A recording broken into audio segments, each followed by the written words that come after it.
We had a new player.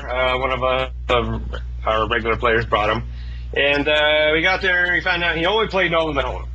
Yeah, that was kind of shocking. Yeah, it was a little tough, I think. But obviously, we try to teach him the games that we want. But it's always tough. You don't want to really teach somebody a game and then immediately take his money. Yeah, right. You'd rather him have some concept and then take his money. But as we were going through that, I was thinking about it, and then a couple weeks ago too, I was on Fifth Street Radio, and I was asked that always unanswerable question.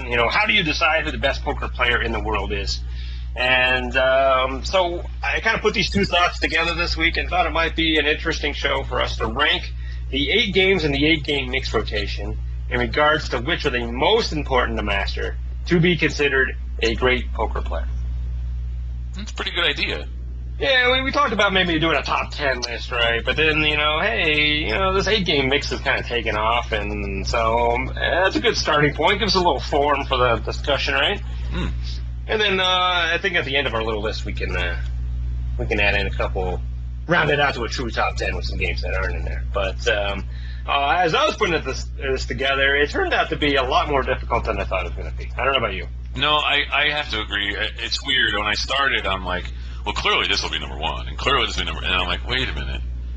You got to really remember the focus of this idea, and that is right. What the most important game to making you the best player, and making you the most well-rounded player, or whatever. What tools will you learn the most from each game, and then rank them as important and what? So it took me a little while. At first, I was like, oh, it's gonna be easy, and then it took a while. So now I think I've given it enough careful thought that there's rhyme to my reason. Yeah, what's funny is, I was thinking about this on one of my morning walks, and I had them ranked, and when I actually sat down to write it up for the show, only one of the 8 are in the same spot as they were when I first thought about it. So, yeah. because when you sit down and start thinking, like, wait a minute, I gotta do this, I gotta do this. So, and certainly a wide variety of opinions on this, too, and you and I kept our list separate, so we're gonna kind of surprise each other, or not surprise each other, depending what the case is. But definitely want to get some feedback going from our listeners, both on the forum or Facebook or an email, on what they think after this list, because I'm pretty sure it's going to be kind of controversial. Not controversial in the pinch for a hooker controversy, but just controversial because it's open. There's so much rich debate possible in this. Yeah, and it's weird. I really didn't think some of the ones that landed where they did on my list. When I first started them, I thought, there's no way that's like way at the end. And then I started thinking about, wait a minute, you have to know that before you know this. So, yeah. So I really couldn't believe the way it ended up. But I think it's pretty sound on my part. And I'm interested to see what you have to say. And like you said, we each have our own list, so we may be repeating the same stuff to each other, and that is not going to make for great podcasting. But that's the beauty of podcasting. So, you want to start? Or you want me to start? Up to you. Okay, I'll go first. I'm pretty sure I know what your number 1 is. Oh yeah. I think so. All right. Well, my number 1, it was very easy for me. It's straight stud. Wow, I was wrong. Yeah, just regular stud. There's so much to it. Let's look at it this way. First, you have 2 down cards, which in a way resembles Hold'em. So that already, you have 2 down cards, dealing with 2 down cards. So that will sort of prepare you for Hold'em. And then you have to keep track of the up cards to get an idea of not only how your opponents are going with their hands, but how it affects your potential hand. Also, position changes on every street, so you can never really take a moment off. You could be playing other games and just kind of like veg out for a second. Right. But in this game, once the position changes, now you got to think to yourself, what can I do here to get more money in, or to keep the pot small, because that person's going to go first now. Should I check with the option of thinking that the person behind me is going to raise? So there's so much thinking, so much to keep track of, so much to have you stay sharp, that you really just, and plus, on top of it, there's another round of betting in this than any other game. Stud has the most betting rounds. So I think that if you can conquer stud, you can conquer so many other games because of it. So I really think regular stud is the number 1 game to make you the most well-rounded player. Wow. Excellent. Well, very good. I don't think we're normally going to go out of order, but I got to say, just because it's so interesting in the conversation right now, stud ended up number 8 on my list. Wow. And what I wrote about is I love Stud. I think it's a great game. It totally is. All the points that you just made are right on. But what I said is if you know how to play Stud 8, then Stud High is a breeze. So you'll see as we get done my list that Stud 8's a little higher than Stud. Okay. All right. But yeah, that's why I put it all the way at 8. And trust me, when I went into this list, that was not what I thought was going to be 8. But as I worked through it, and I'm like, yeah, okay, guess it has to be. Okay. Wow. All right, well, my number one, and I'm not really happy about this, but I think it's just the reality of the world. I put No Limit Hold'em number 1. Wow. And I said, for no other reason, it's the most popular game and the one with the biggest fields. If you're not able to play this game at a high level, it's going to be very hard to be a successful poker player. And, again, we can get into, and this is a good part of the discussion here, is what do we mean by a successful poker player? And obviously there are Omaha specialists and Stud specialists that very successful, live in nice places, and, don't worry about when their next meal is going to be. But in terms of being, considered the best poker player in the world, I think you have to have some nice runs and some no-limit hold'em tournaments just because that's where the money is. Wow. Oh, wow. A little shocking, right? Well, not only that, but I'm wondering, to me, I was thinking of, because we mentioned a game mix, right, and then we talked about what are the games that you have to master to be considered a great poker player. And when I talk to the real pros out there, the ones who grind it in the cash games and play tournaments and do it all, they're the ones that always say, that guy's a tournament player. He's not a poker player. And right, you could be a successful tournament player in No Limit Hold'em and never, ever, ever play any of the other games or be even considered a great poker player. You just learned how to play tournaments and how to shove your big stack, and there's a lot of skill that's taken away from you. So I never would have thought of it that way. I absolutely agree with you. And I don't think the actual skill involved in No Limit justifies it being this high. Yeah. It's just the notoriety you get from being a good No Limit Hold'em player. But that being said, I didn't mention this. I mean, it's the only game on this list that is no limit. Right.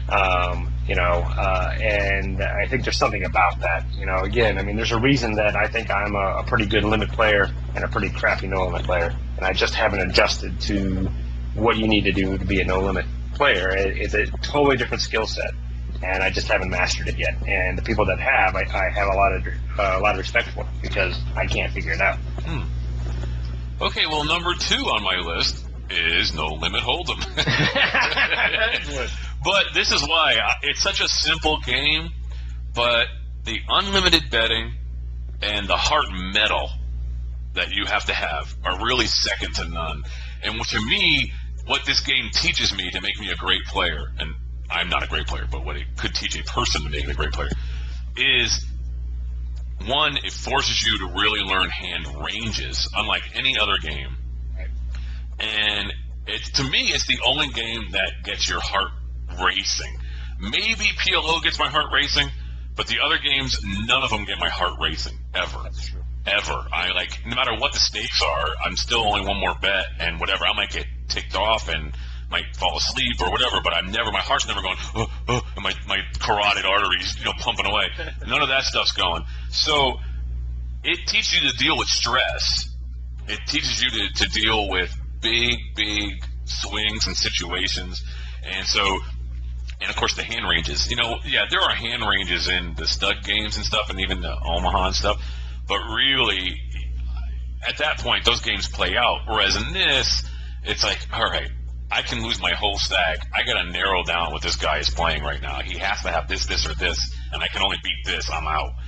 That kind of thing. So that was why I put No Limit Hold'em so high. Not because of the popularity factor, although that is the other good reason that if you're going to be considered really good, you need to be able to make a lot of money really quickly, and you can do that in No Limit Hold'em because it's prevalent. It's ubiquitous. So, yeah, No Limit Hold'em number 2, but for a little different reasons than yours. Excellent. All right, my number 2 was Stud 8. Nice. And my justification for it was that it's really a combination of 3 of the 8 games. And no other game on this list is a combination of 3 of the 8. So that's a pretty big high percentage of what we're using here as our baseline. You have to have the ability to understand Stud's differences. One, that it's played limit. That there's the extra round of betting, as you mentioned. That position possibly changing every street, as you mentioned. And then after you master that, then you have to figure out how to go just for the high, how to go just for the low, and in this game, more importantly, how to go for the scoop. And I think your brain is just taken in so many different directions with Stud 8. It really is one of the greatest poker games ever. I know you agree with me on that. Yeah. And so at the end of the day, if you got to learn to play Stud and Raz before you can play Stud 8. But if you're really good at Stud 8, then Raz and Stud really are nothing games at that point in terms of. Wait, you lost you. In terms of what? in terms of having to adjust to them. Oh, okay. Yeah, I don't know if you cut out there or what, but yeah, no, absolutely.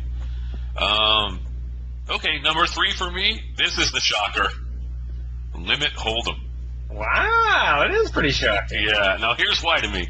This game really teaches me, or it has taught me in the past, the science of poker. Right. The odds, the outs, the come betting, the free cards. It's so technical to me. Whereas No Limit Hold'em is a feel. It's a person. And I know that Limit Hold'em can be that way. But it really taught me, that you don't have to bully somebody to win a pot. You don't have to, just blindly shove to win the pot. You have to be creative, and you have to figure out ways to save money and to extract money. And not that that's not part of the other games. It's just that Limit Hold'em taught it to me the most, I think. And it's shocking that when I did this list, I thought, Limit Hold'em's going to be last. And it's not. It's number 3. So I think this is really an important thing for people to do, to really rank these games in your mind, to teach you what kind of poker player you are and what taught you what you are, and then maybe even use that later on when you're struggling with those situations in the game you like to play. So this is kind of a cool list. I like this. Interesting. All right.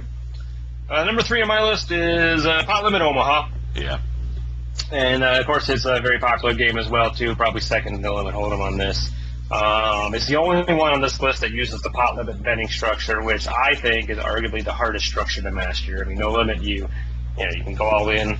You can just, I'm all in. Limit, you're forced to raise what you're supposed to. Pot limit, I think there's a little more combination between the two, and it makes it a little more difficult because, you do that extremes where you just bet the pot all the time, which is wrong, or sometimes you bet enough when you should be betting more. So I think the whole pot limit is really difficult. And then you also have to have a ton of gamble in you to be successful in this game, which you don't really necessarily need in most of these other games. I mean, these limit games, you don't need a lot of gamble. I mean, it certainly helps if you have it. Certainly No Limit Hold'em you have to, but in PLO you really do. I think we've illustrated that on the show, with some of our hands of the week, or O'Malley's moves, where you get a little cautious with these big wraps and things like that, and you can't. You just gotta get it in there and know the odds are in your favor.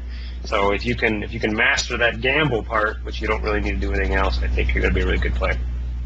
I agree, and it's weird because this is kind of where our list falls apart now, because 4 is my PLO, so we're going to talk about PLO back to back. To me, this game is sort of an amalgam of Hold'em, in that if No Limit Hold'em were the daddy and Limit Hold'em were the mommy, PLO would be the paternal twin offspring of these two games. And to me, it teaches you the value of the pot and the nuts and position. I think PLO, I think a lot of people who just learn this game or don't know it, don't really understand the value of position in this game. Mm-hmm. And they really need to. And for someone to become a great poker player, you need to know, it helps you keep track of the pot, so you know how much is in there at all times, so you can do the proper pot bet sizing and things. So there are a lot of really important lessons learned in PLO. So that's why it's my 4th. So right next to you. So very nice. Yeah. All right, my 4th is Limit Deuce to 7 Triple Draw. Okay. This game obviously is the less widely played of all 8 of them, but it's the only game on the list where no cards are exposed at all, meaning you have to be talented in picking up on betting patterns and live tells to have any shot at being successful, and that's a lot harder than I think it sounds. It's also important to understand how to draw, as this is the only game on the list besides Raz where your hand can get worse on each street, And with Raz, of course, you're forced to get more cards. Here you have the option to, as we discussed earlier in the show with the snowing possibility. It really is the most alien game on this list to people, I think. I think these other games, I mean, you can put somebody in them and kind of give them a quick lesson, and okay, a lot of stuff makes sense. Triple Draw, I mean, that's a game you just have to play a lot before it actually really, truly makes sense to you. Yeah. All right, well, number 5 is Stud 8. Really shocked this is 5 on your list. Yeah, well, here's the thing. I said, well, this is my favorite game. To me, it is merely a variation of Stud, so the value of the game, in my mind, has to be seen in the decision-making. Which way your opponents you think are going, which way you should bet, and to me, it's the perfect introduction to split pot games. I always feel like you need to learn the other stuff first, learn the game, learn the other games, the root games, and then get into splitting stuff.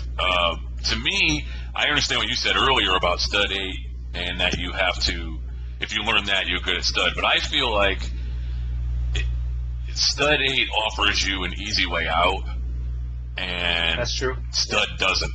So, very good point.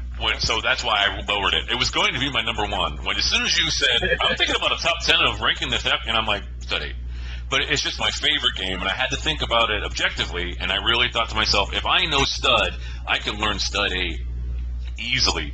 But if I learn Stud 8, and I use I'm only going to go low tactical way of playing or something, you're not going to really become a really good Stud player. But it's so much easier to be a good Stud player first, and then say, oh, all I got to do is split the pot with these people now too, and go low on top of it, and I have ways to. So to me, I felt like Stud was more important than Stud 8, so that's why it came after all the other games the root games that I listed first. So, but but it is my favorite game. I don't want anybody to second guess that.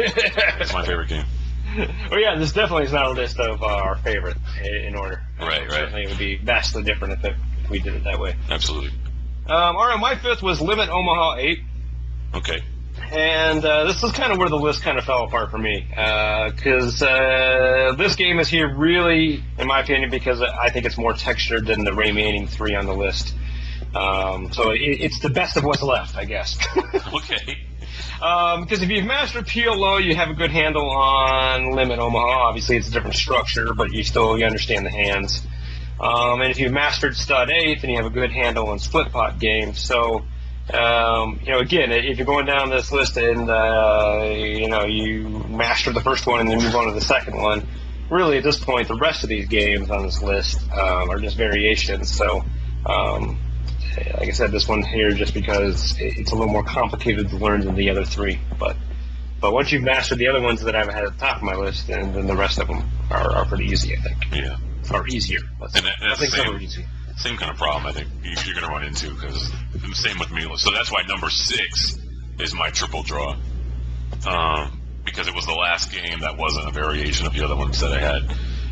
Position and bluffing lessons are what's so important. Yes. So it teaches you to master those 2 things, and especially position.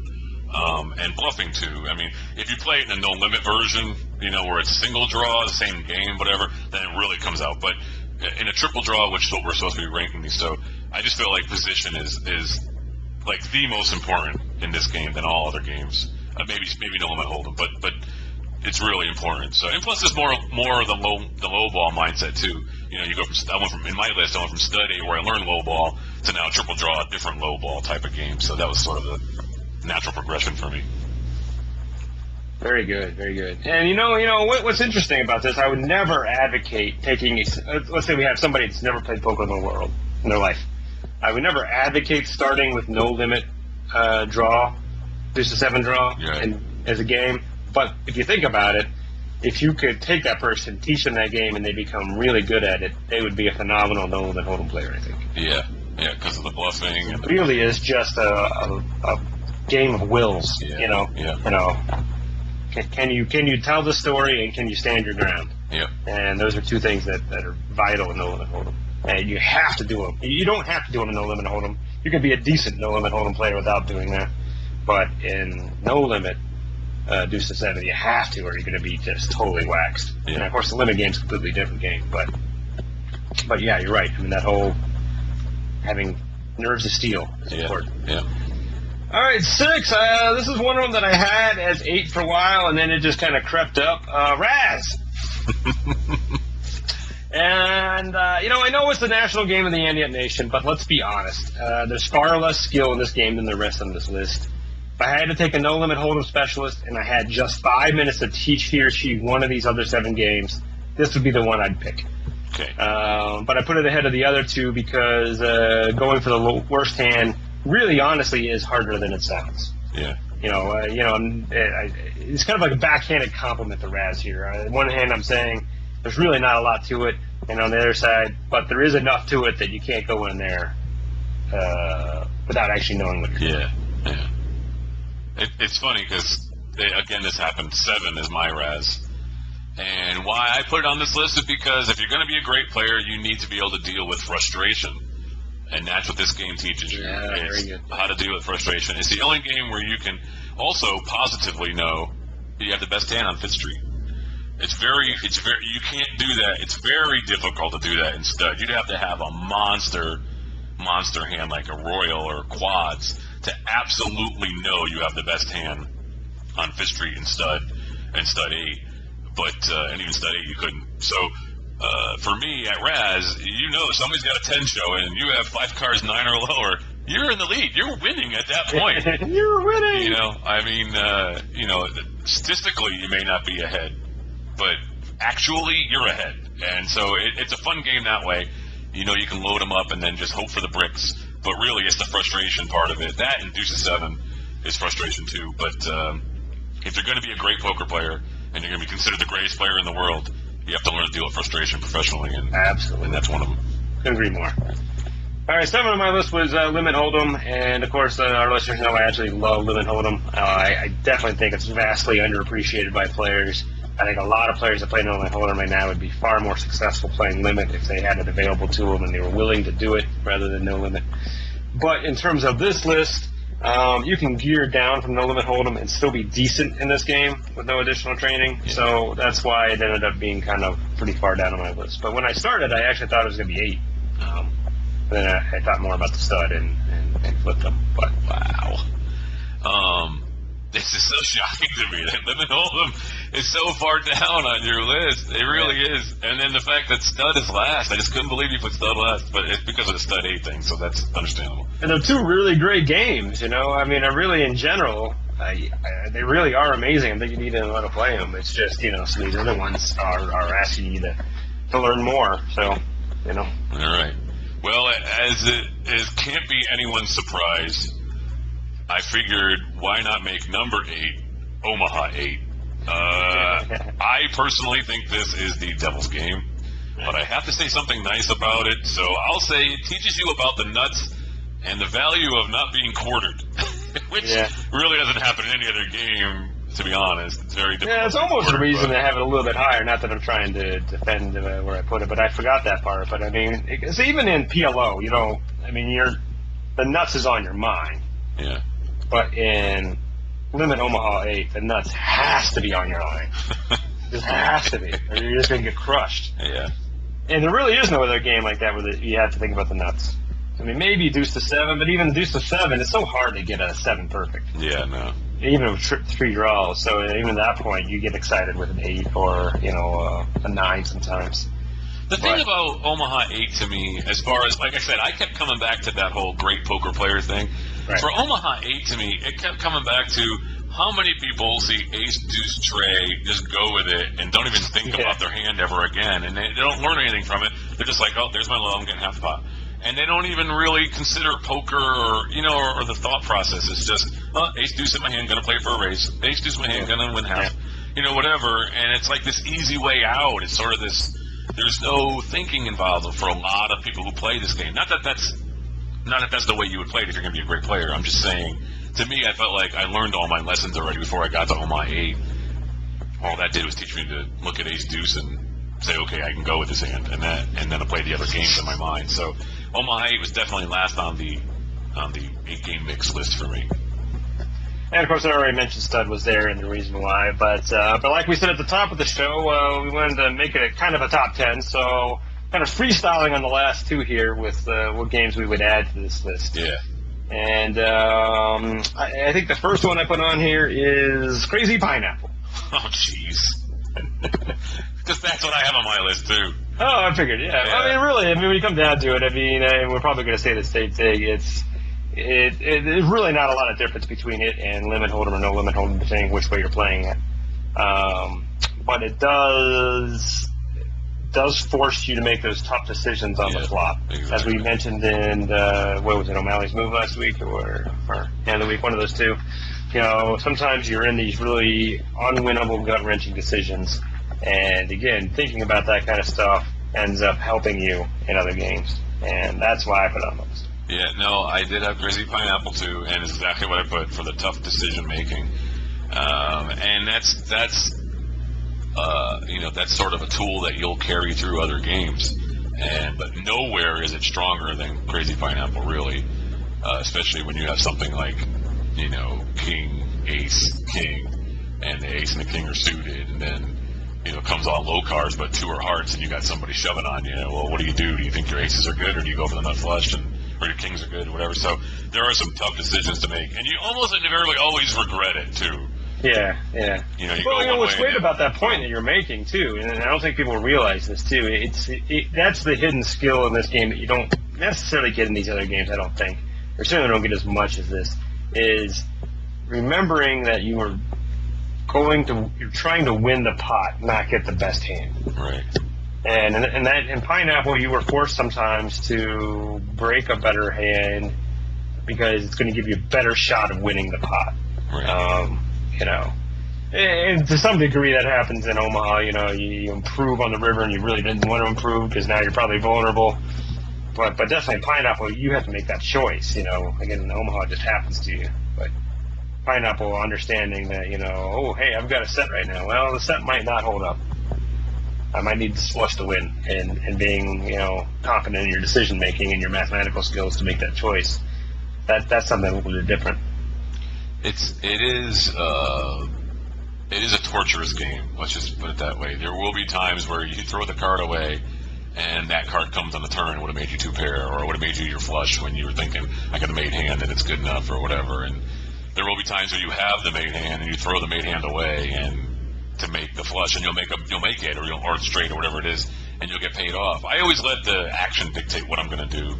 As far as if it's really heavy action and I'm going to need a huge hand to win it, I might gamble and do it. But the decision making, that's why I put it in there too. That's really weird. So what's your last one? You're gonna love this one. Open face Chinese poker. That's not a poker game. You can't play that. Poker game. Oh man. Well, really, I gotta say, trying to find these last two games was a little difficult. I think the folks that came up with the 8-game mix, I think, really did a good job of picking 8 good games. Maybe some of these ones that have some overlap you can replace with something else, but I really wanted something different on this list, and really Open Face Chinese was my 9, I would say. The Crazy Pineapple was the next one I came up with. I was also thinking maybe like a Badoogie, or a good old 5-card draw or 5-card stud or something like that, but none of that stuff really, I think, helped too much. Open Face is just completely different than anything else on here. So I think one of the two Chinese games has to be on here. And I'm open to an argument for it being good old missionary position Chinese poker that you prefer to play. But I really do think the Open Face has a lot more gamble in it, as we talked about at the top of the show. And we don't really need to rehash that. But figuring out that kind of stuff. And then also, really... scanning the board. One of the weaknesses, the one app that I play with, it's really a heads-up game. But the game was so much better four-handed the way it's intended. Because then you're trying to follow what everybody's doing and making better decisions, and more cards are out, so you can probably make better decisions. In that sense, it's probably a little easier four-handed than it is heads-up. But it is a drastically different game than anything else on this list. Man. Well, my last one is Follow the Queen. No, I'm kidding. I really felt like 5-card draw needed to be on this list, and here's why. I think our generation. Now, when I say our generation, I mean people who were already past 21 when Chris Moneymaker won his thing. You know what I mean? I think we all learned poker playing 5-card draw. And I think that's how you're introduced to the game. That's how you learn the rules of the game. That's how you figure out what beats what. A lot of people learned that way. And for me, there are a lot of tells in 5-card draw. I think that's the best game for tells. Yeah, I know Nolan Hold'em. You could be looking at the ceiling or shaking your foot or whatever, all that stuff, the really cool stuff that Joe gets into and stuff. But really, the way people arrange their cards, the way they bet, the way they pull them, what they're pulling, it's just, there are a lot of tells in regular 5-card draw, and there's a lot of bluffing in it too. The way you bluff, keeping a third card, make you think you have 3 of a kind when you only have a pair with an ace kicker, something like that. You know, I mean, there's a lot of bluffing and tells to be told, and I realize that those come with triple draw itself too. But just the fact that 5-card draw really is like the George Washington of poker in my mind. That it needs some reverence. It needs to be on this list somehow, and that's why I put it on there. Interesting. Very good point. Yeah, I don't know what the other game would have been had I just said, all right, it's too similar to triple draw. Let's find another game. But it might have been.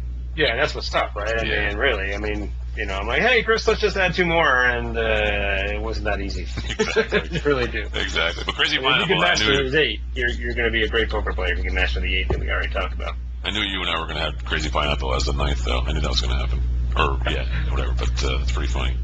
Well, hey, I had a lot of fun with this, and again, hopefully our listeners will get in on it and let us know how they would rank them, and or where we fell down in our analysis of it. And you know, let's get something going on the forum or on Facebook page. Certainly, you can email us as well too. But it's more fun to have that organic conversation going on. So we'll see you over at anteupmagazine.com/forum. Yes.